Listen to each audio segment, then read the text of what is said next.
Parents, teachers, and fellow students, my name is Master Soechi Zoegwe, and we are the students of Year 10. Here with me today are Lady Dasha Nemeka, Master Nanifar, Lady Leisa Muhammad, Master Famous Ali, Master Chris Asita Ibiti, Master Mohammed Yalali, Master Shan Kalayo. and we are here to deliver a presentation titled The Process of Gari Production. It is a detailed and multi-stage process that consists of various different levels. Cassava cultivation is the first and most important stage in the production of gari. Cassava, which is Manihot esculenta, is a staple root crop widely grown across Nigeria due to its ability to thrive in different soil types and withstand harsh weather conditions. Its resilience makes it one of the most reliable food crops in West Africa. The process begins with land preparation. Farmers clear bushes, remove stumps, and prepare the soil either by plowing or making bridges and mounds.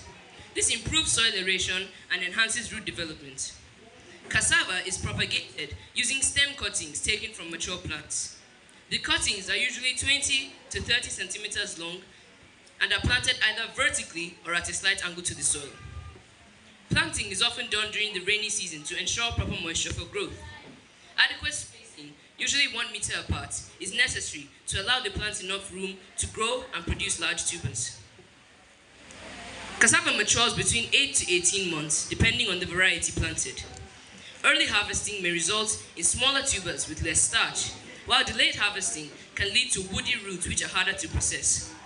Harvesting is done manually by pulling the roots or by using tools such as hoes to uproot the tubers.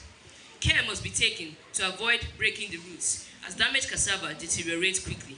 And once harvested, cassava must be processed within 24 to 48 hours because it begins to spoil rapidly due to enzymatic reactions. Thank you.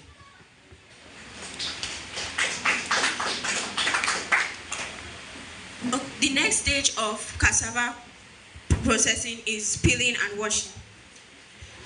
After harvesting, the cassava tubers are then taken to processing sites where the peeling and washing take place.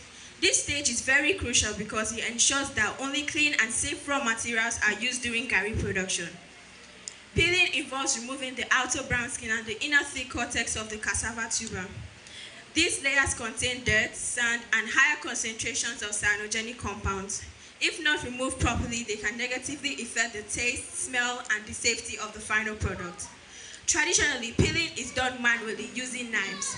Workers carefully strip off the back of the cassava and try as much to preserve the edible portion as possible. Although effective, manual peeling is time-consuming and requires skill. In modern processing sites, mechanical peelers are used to preserve time and reduce labor. Thank you. Grating is the process of converting cassava tubers into fine pulp or mash. This stage is essential because it breaks down the structure of the cassava, making it easier for further process and fermentation. In traditional setting, grating was done manually using perforated metal sheets. However, this method is slow and labor intensive. Today, mechanical graters are powered by engines or electricity are widely used, making the process more faster and more efficient. During grating, cassava tubers are fed into the machine, which crushes them into a wet starchy pulp. This pulp contains a high amount of moisture, which is collected in clean containers or directly into fermentation bags. Grating increases the surface area of the cassava, making this allowing microorganisms to act more effectively during fermentation. It helps release starch. At this stage, hygiene is a very important part of making gari. The grating machine must be clean and free from rust or contaminants. Fermentation is a key stage in gari production that significantly affects the taste, quality, and safety of the final product. After grating, cassava mash is packed into porous bags and left to ferment for about 2 to 5 days.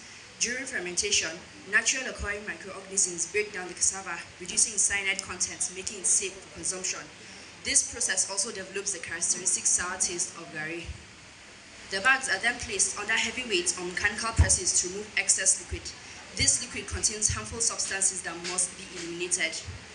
The duration of fermentation highly depends on the consumer's preference. Short fermentation results in a more mild taste, while longer fermentation results in a more sour flavor.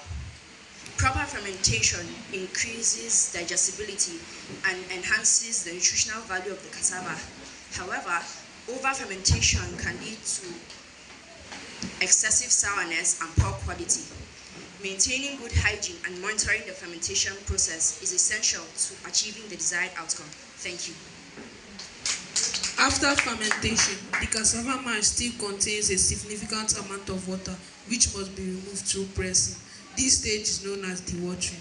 Pressing can be done using traditional methods such as placing heavy stones on bags or modern method like hydraulic pressing. The goal is to extract as much liquid as possible from the mash. Effective dewatering is important because excessive moisture can affect frying and lead to poor quality garri. During pressing, the cassava mash becomes compacted into a semi-solid cake. This makes it easy to handle and process in the next stage.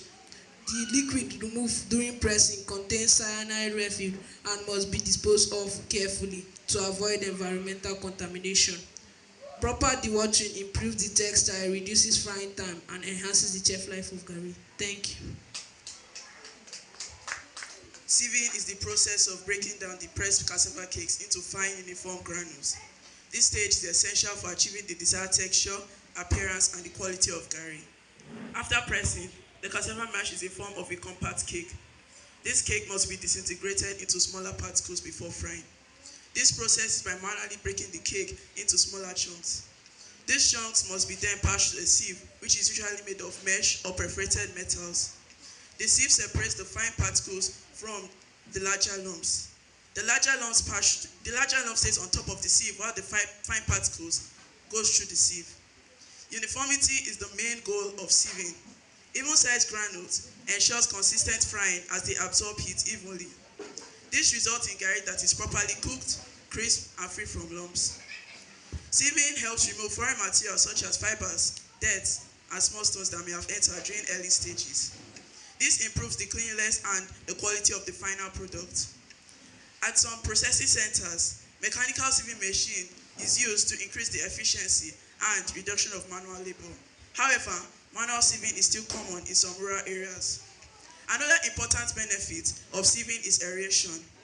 When the cassava mash is broken down into fine particles, air is introduced, which helps improve drying during frying. In summary, sieving is a quality control step that ensures consistency, cleanliness, and the readiness for cassava mash for frying. Thank you. After sieving is frying. Frying, also known as garification.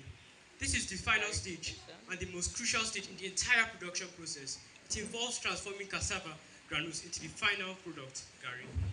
The sieved cassava granules are poured into a large shallow frying pan, usually made of metal, and placed over a heat source such as firewood or charcoal. The pan is first heated to a moderate temperature before the cassava granules are added. The main reason why we fry garri is to remove the remaining moisture content from the cassava granules. As heat is applied, water evaporates, and the starch in the cassava granules undergoes gelatinization. This gives garri its characteristics: dry, crispy texture. Temperature control is also extremely important.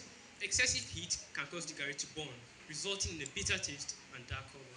Insufficient heat, on the other hand, may leave the garri undercooked or moist, reducing its shelf life.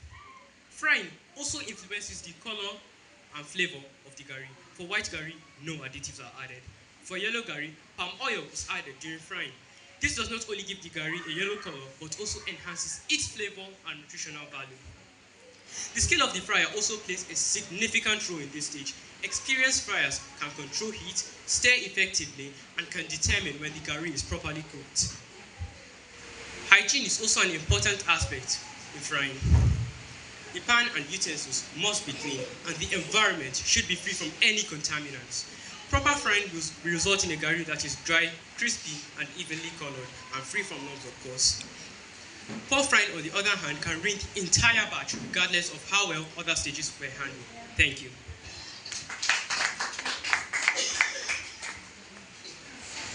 The final stage in garri production involves cooling, packaging, and storage. Although often overlooked, this stage is very important in maintaining the quality and shelf life of the products. Immediately after frying, garri is very hot and must be spread out on a cool surface to dry. Cooling allows heat to escape and prevents condensation, which could introduce moisture back into the garri. The cooling process should be done in a clean and dry environment to avoid contamination by dust, insects, or microorganisms. The gari should be spread out in thin layers to ensure even cooling. Once completely cooled, the gari is ready for packaging. Packaging materials must be clean, dry, and moisture-proof. Common packaging options include sacks, polyethylene bags, and airtight containers. Proper packaging also helps to protect gari from environmental factors such as humidity, pests, and contamination. It also makes handling, transportation, and marketing easier. Storage conditions are essential for maintaining the quality of gari. Gari should be stored in a cool, dry, and well-ventilated place. Exposure to moisture can lead to mold growth, spoilage, and loss of quality. In addition, proper storage also helps gari to be stored for several months without deterioration. In conclusion, cooling, packaging, and storage are all essential steps that ensure that the final product, gari, is safe, attractive, and safe for consumption. Thank you. Thank you everyone for walking us through the process of gari production. Now we know that it is a detailed and multi-stage process that requires careful handling at every step. From cassava cultivation to final storage, each stage plays a vital role in determining the quality and safety of the product. And finally, understanding and improving the process of gari production is important for food security, health, and economic development. Thank you.